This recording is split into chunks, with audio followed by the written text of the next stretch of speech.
नमस्कार, आप देख रहे हैं अपना यूट्यूब चैनल। साहब, आपने एक खबर 1-1.5 साल पहले सुनी होगी। हिंडनबर्ग की रिपोर्ट आई थी जो अडानी साहब पे थी, जो 609 नंबरी से 2 नंबरी बन गए थे। लेकिन जब सैया बने कतवाल तो डर कोने बात का।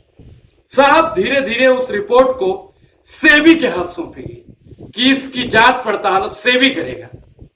और आपको मालूम होगा कि सेबी में जो मोहतरमा थी अडानी ग्रुप से मिली हुई हैं। आपको साहब एक रिपोर्ट बताता हूं कि हिंडनबर्ग रिसर्च पर बड़ा खुलासा, सेबी प्रमुख साध्वी पुरी अडानी ग्रुप के साथ मिली हुई हैं। वही जो मैंने आपको अभी बताया कि सैया बने कतवाल तो डर कौने बात का। जब रिपोर्ट तैयार करने वाले लोग, खोज करने वाले लोग ही अडानी ग्रुप से मिले हुए हों तो अडानी का कोई बाल वाका नहीं कर सकता है। साहब, एक अपने दृश्य देख रहे हैं, सेबी वहां से भी, मतलब चारों तरफ सेबी सेबी। जब सेबी साहब हैं तो काहे का डर। और प्रधानमंत्री नरेंद्र मोदी जी जो चाहते थे वही हुआ। भौरों ने खिलाया, फूल फूल को ले गया हिंडनबर्ग। अडानी महाघोटाले की जांच सेबी को दी गई। अब खबर यह है कि सेबी की चीफ साध्वी भी अडानी घोटाले में शामिल है। मतलब घोटाले की जांच करने वाले ही घोटाले में शामिल हैं। ना कमाल की बात साहब। मतलब साफ है कि नरेंद्र मोदी ने जांच के नाम पर परम मित्र को बचाने की साजिश रची है। मित्र हो तो ऐसा साहब, और हम भी चाहते हैं कि मित्र बने तो ऐसा, मोदी और अडानी जैसा।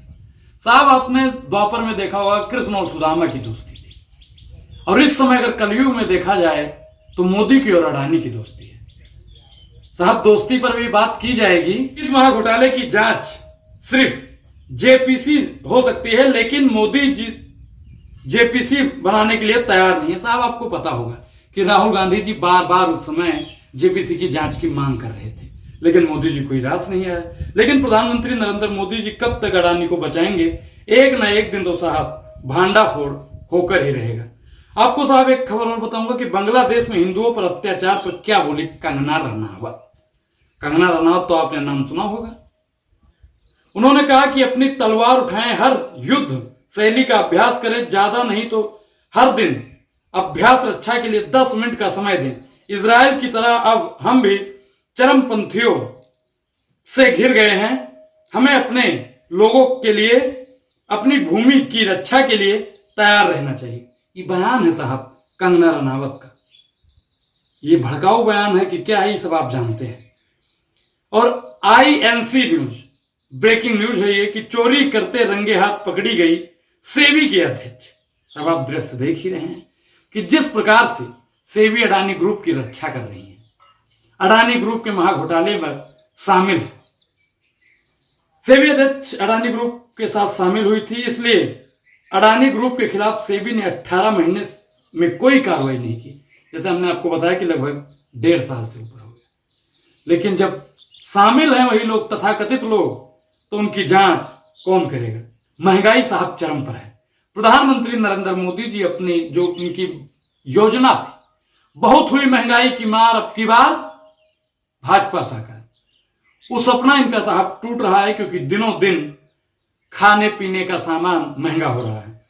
खाने का तेल 33% महंगा, सब्जियां 11% सस्ती। साहब, आप सोचिएगा जरूर कि 33% महंगाई फिर से बढ़ गई। क्या वाकई में प्रधानमंत्री नरेंद्र मोदी जी अपने जो उनका काम था उसमें फेल होते नजर आ रहे हैं? क्या प्रधानमंत्री नरेंद्र मोदी जी ने जो 14 से 24 तक नारा दिया वो सब का सब विफल होता जा रहा है? आपको साहब मैं बताऊंगा कि जीएसटी इस देश को किस प्रकार से खा रही है। जैसे एक लकड़ी को दीमक खा जाती है, वैसे ही इस देश को जीएसटी खा रही है। जीएसटी साहब, आपको बता दें कि मंजन जो टूथपेस्ट कहते हैं उस पर 18% की जीएसटी है। ब्रश पर 5% की जीएसटी, सौंफ पर 18% की जीएसटी, सेविंग पर, दाढ़ी बनाने के सामान पर 18% की जीएसटी, हेयर ऑयल जो तेल लगाते हैं उस पर भी साहब 18% की जीएसटी, शैम्पू पर साहब 18% की जीएसटी, साहब कैमरा पर भी 18% की जीएसटी, और कपड़े पर 5 से 12% की जीएसटी। फूड पर, खाने पीने की चीजों पर भी साहब 5 से 12% की जीएसटी है। साहब जूता चप्पल पर भी 12% की जीएसटी। और ये घड़ी आप देख रहे हैं ना साहब, इस घड़ी पर भी 18% की जीएसटी साहब ने थोप दी है। कार बुकिंग अगर करवा रहे हैं आप तो भी आपको 5 से 12% की जीएसटी देना होगा। पेन साहब, कलम, लिखने का सामान पर भी मैं बार बार बोलता हूं कि शिक्षा पर टैक्स लगा देने वाली सरकार निकम्मी सरकार है, और जो सरकार निकम्मी है वो सरकार बदलनी है। कलम पर साहब 12% की जीएसटी लग गई है। स्टेशनरी, कॉपी और किताब पर भी साहब 18% की जीएसटी, जो मैं बार बार बोलता हूं। फूड ऑर्डर अगर आप करते हैं साहब, खाने पीने का सामान, तो उस पर भी आपको 18% की जीएसटी देनी होगी। दूध पर भी 5% की जीएसटी, और फैन साहब, पंखा, उस पर भी 18% की जीएसटी है।